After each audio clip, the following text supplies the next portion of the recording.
Today we are gathered to celebrate the graduation of Senior Leader Course, Class 24-008.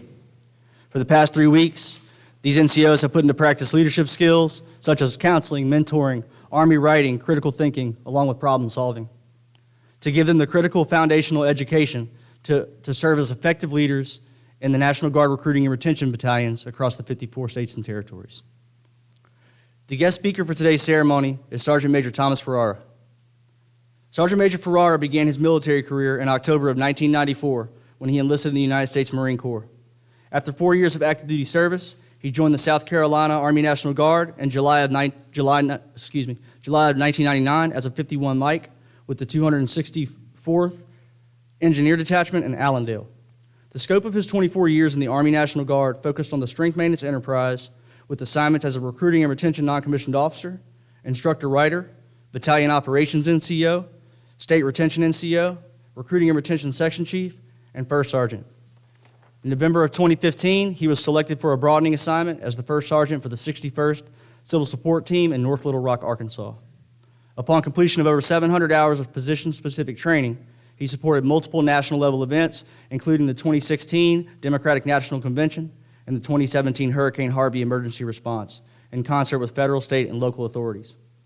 Prior to assuming his current position, Sergeant Major Ferrara served as the Marine to Guard Program Manager and Senior Enlisted Advisor for the HRR Enlisted Accessions Branch. Sergeant Major Ferrara has been awarded numerous awards and decorations, including Meritorious Service Medal, his 3rd award, Army Commendation Medal, 7th award. He has also earned the Recruiting and Retention NCO Expert Badge with the Director's 54 device, 2nd award, Army Career Counselor Badge, and Army Staff Identification Badge. Ladies and gentlemen, Sergeant Major Thomas Ferrara.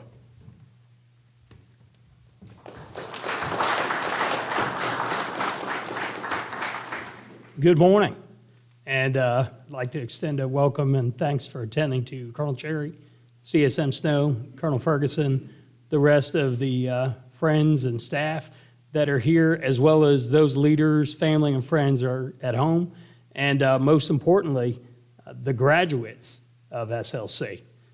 What an outstanding occasion. I know I was thinking, talking with Colonel Ferguson earlier, and some of the other leaders as far as what I was going to talk about. And, one of the sad things all the way up to a few years ago when I graduated the academy, Sergeant Major's Academy, is I can look back at pictures, and I remember going across and getting my certificate and shaking the hand of the guest speaker. But as far as what he spoke to, I wasn't very sure. I didn't recall. So what I promise you today is, the rule of thumb of the 3 B's, and that's be brief, be sincere, and be gone. Because I know I am the only thing standing between you, your certificates, and getting back home to family, friends, and what you do back in the states and territories. So again, extremely important and a great day to be able to celebrate your accomplishments. Again, as I thought back about 21 years ago, I went through what was ANOC and graduated, which is now Aleutians Hall, but at the time was Roosevelt Hall, and spent 6 weeks here going through. We had Common Core, and then we had the MOS specific training. And I remember there were some individuals as part of our class that at that time with BNOC, you'd have, phase 1, phase 2, and then ANOC was the same way. There were some of my classmates that were able to do their Common Core back at the state. And it was interesting, after I've gone through about 2.5 weeks here in the op tempo and things like that, we had our phase 2 classmates join us. And, these guys and girls were showing up with golf clubs and, what they were planning to do, nights on the town out in Little Rock. And those of us that had been here for a couple weeks already, like, what do you guys think's going on? I mean, they had GSAs with golf clubs and all in the back. Like, yeah, we're going to play golf and get to do all this stuff. And, it was interesting because we had been here with the op tempo as rigorous as it was, and those coming for phase 2 weren't quite sure what they were about to get into. But fortunately, we all made it, and it was to a testament of the leaders that we have here today, First Sergeant and your SGLs, I had similar leaders that guided us through those 6 weeks. And I think back often, if you go way back to when you were a young soldier and you think back to your drill sergeants, and can you remember them? And I could think back and remember my SGL, who was senior SGL, and who was deputy commandant at the time. And those are those lasting pieces and lasting relationships that you develop, especially as with SLC, this becomes the official bridging strategy, if you will, into the 79 Tango MOS. This is where you truly codify your career. There's a lot of individuals that come into recruiting and retention. As you know, across the street right now, we've got approximately 200 students in SQI4. So with the 200, you start doing the math, 200, and then we get here to SLC, and SLC is normally about 32 a session, a class. So obviously there's more SLCs that take place, but you start to see the attrition that happens. So to make it to this point is not by mistake. It's not just being lucky. You've been good. You've done what it's taken to get to this point, and now you need to be prepared to take it to the next level. So when I refer to this SGL staff, they set a high bar. I've been here for many graduations. They give great speeches. And I thought to myself, I said, what am I going to talk about? What am I going to reference that could even equate to what they've talked to you about for 3 weeks or even for previous graduation speeches? And one of the things is I was looking through the regulations, and we could talk about all the great things about recruiting and retention.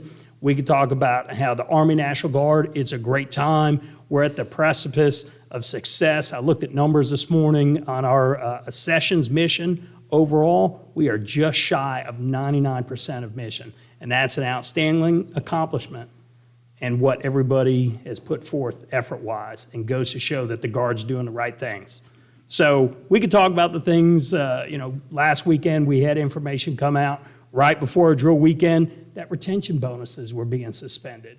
But I know as 79 Tangos, you find a way to overcome those challenges, because while money's important, the relationships and bonds and things that you do in the unit, why people serve is not solely tied to a cash incentive. While nice to have, there's other ways that we've learned to overcome those challenges. And those are all the good licky chews about recruiting and retention. But more important, for the 3 weeks that you spent here, those Common Core type pieces, the things that sometimes our NCOs get a bad rap because we get away from traditional soldiering. Things like platoon sergeant time, issues as far as counseling, NCOERs, all those type of things that you're starting to assume in your new role. Some of you are assistant NCOICs, soon to be section chiefs. Those type things that start to fall in your lap as a 79 Tango, because when you were just doing the SQI4 thing and you were putting people into Guard, you would get a counseling, but you weren't quite sure what it looked like, what the battle rhythm, how frequently should I give counselings? You do an NCOER, you get an NCOER, but you weren't really quite sure how that was all connected. And I know over the past 3 weeks here, that was a critical piece. And, one of the new ATPs that came out recently, the 6-22.1, talked a lot about a term that we'll use, or 3 words that we use synonymous, are the coaching, mentoring, and counseling, which are extremely important in what you do.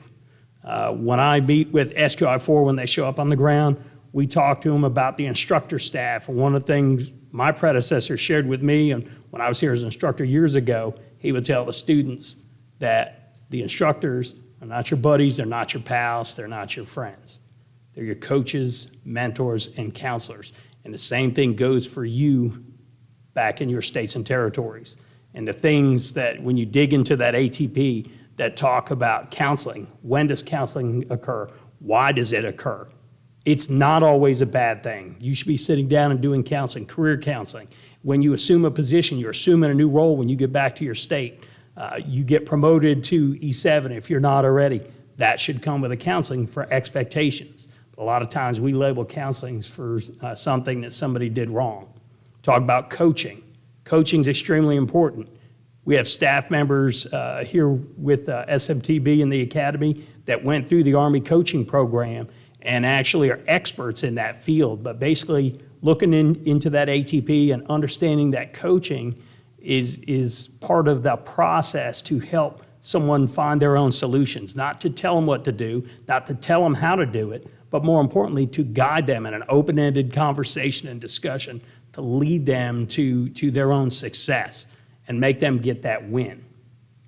But most importantly, I would focus on is the mentorship piece. And mentorship being extremely important because mentorship is key to the development. It ties back to everything. It could tie back to the coaching. It's going to tie back to the counseling, okay? And the mentorship piece is critical because a lot of times it may come from someone of senior rank or of equal rank that could provide you that guidance, your professional development. Are you looking at leadership opportunities? Are you looking how to go and grow as a 79 Tango? Or just as a person doing things outside the uniform in your community? You know, one of the things, again, tying back to mentorship, when you're back in your units, leadership can assign a sponsor. When you get to a new unit or you're assigned to a new team, you'll be assigned a sponsor. But normally, the soldier chooses their mentor.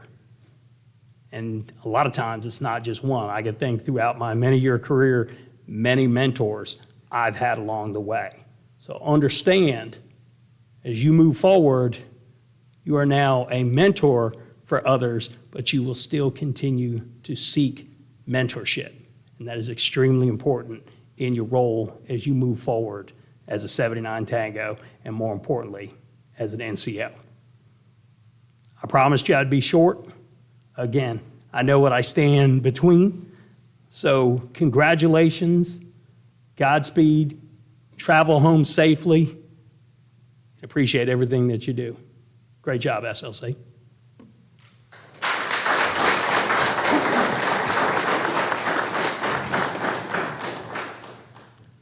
Sergeant Major Ferrara, thank you for your time to share your wisdom.